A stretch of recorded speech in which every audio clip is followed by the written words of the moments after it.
Hey guys, welcome back to my channel. My name is Betty, and today I'm going to take you on my brow journey. I'm going to show you how I went from this, yikes, to this. But first, I'm going to give you a backstory of where I started when I first started doing makeup and doing my eyebrows, to where I was headed, getting microblading, and how I got my brows to look like this today. Okay, first, we have graduation. This was in 2014 when I first graduated high school. I don't know what was going on, but I loved an eyeshadow in the corner and a wing liner.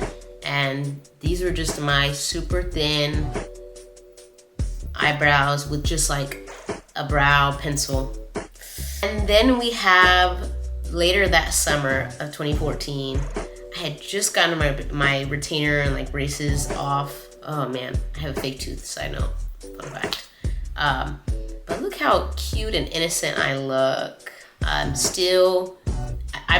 toned down the brow pen a little. My eyebrow is still pretty thin, but I can start to see like where on the inner corner, I would make the brow lighter to do like kind of an ombre and make the rest darker. So we were changing some things. And then college. Here's a picture when I started doing my eyebrows in college, and still super thin and just a little bit of concealer to clean it up. She's trying. Still super thin. And here's another picture with me and my homegirls. It's funny seeing our makeup evolve together as we get older. But we loved a red lip and a wing and some eyeshadow. Oh my goodness. But again, 2015, makeup trends are changing. People are learning color theory. We're changing, we're doing new things.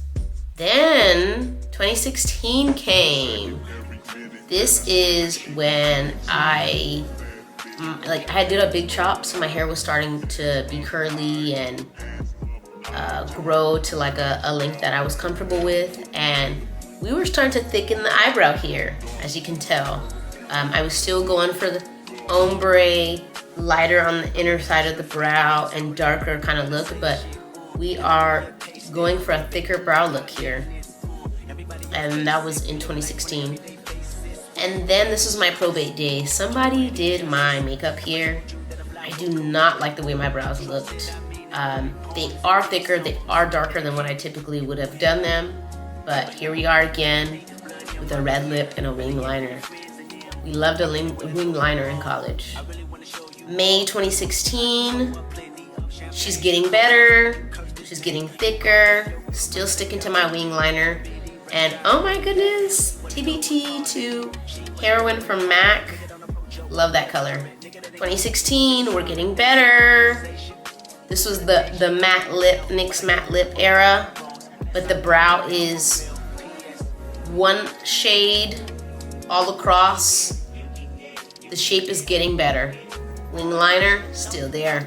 And this was 2016. My friend had did my makeup for my birthday.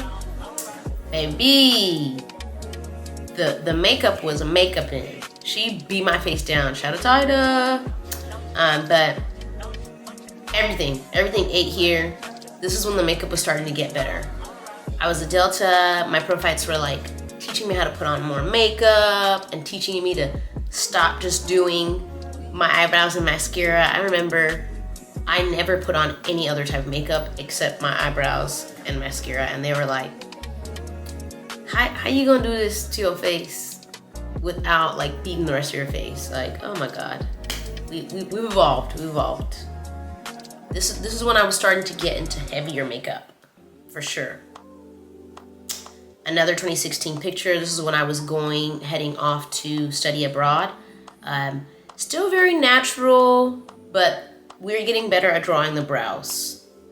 She is one shape, and honestly, I think at this point, this is the first time I got my eyebrows microbladed. My pro fight needed a model to, try microblading. And I was like, girl, sure, I'll do it. It's free. I'm a college student. I don't have no money, and I don't have any eyebrows. So there is some microblading here, so it made it easier to fill in. And now we're jumping from 2016 to 2020. Look at me in Denver. I'm an icy girl. We still have the wing. For some reason, I could not let go of the wing liner.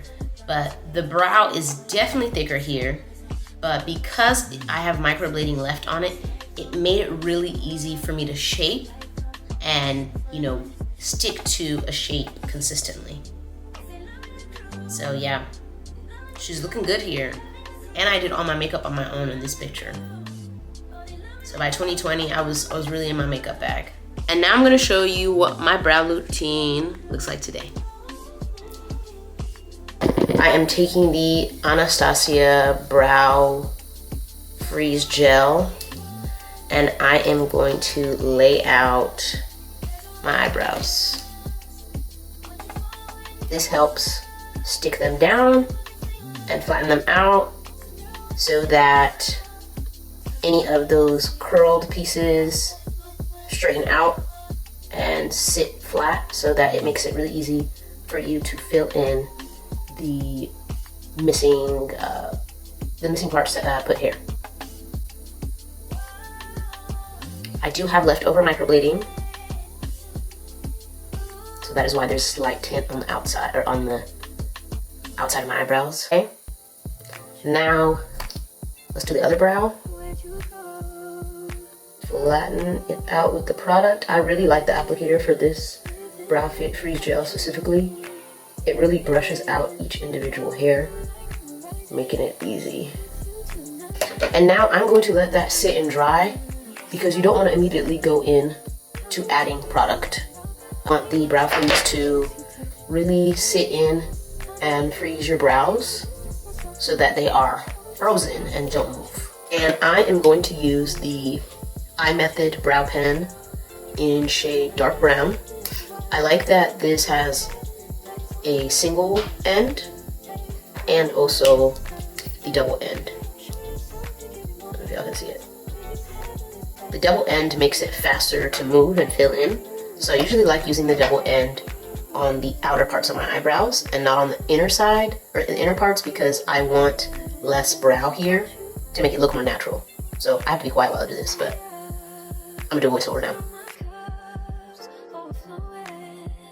But yeah, just use a very light hand, and I start maybe a fourth way into my eyebrow to do the outside part.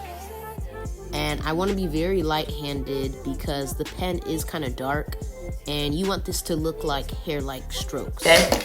So very light-handed. So now I'm actually taking another pen. It's the Maybelline one.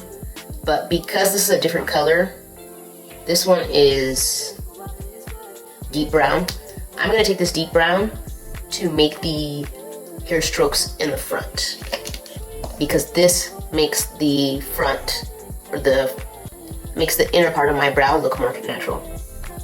And I'm gonna be very light-handed with this one, since we want the natural looking hairs. Being very gentle and finding the right color for you for the inner part, I think is done with that brow. Now I'm gonna do the other brow off camera.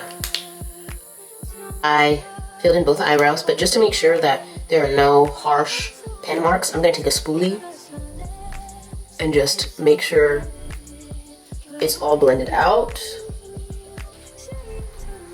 and there's no harsh marks. I am going to take this YSL concealer and just clean up the bottom of my brow.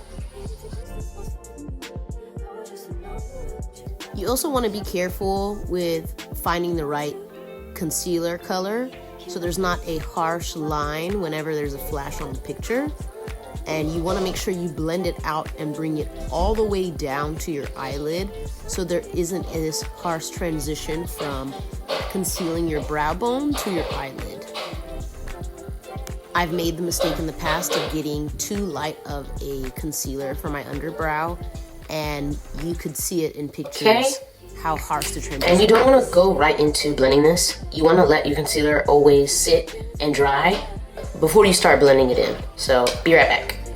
And now that it's Now that it sat down for a little bit and kind of dry down, I am going to take my brush and just blend this out so it's not so harsh. Blend, blend, blend, blend. I am going to take one size powder and I am going to set my eyebrows. I love setting my eyebrows with powder because in pictures, it doesn't give that missing flashback oily look. And so it just makes it look full. And there's no missing hairs in the photo. So I just set it like this. And then I'm good to go to do the rest of my makeup. Thank you guys so much for watching today. I hope you found this tutorial helpful. Please leave any questions in the comments. Make sure to like my video and make sure to subscribe for more videos in the future. Bye. See you guys in the next video.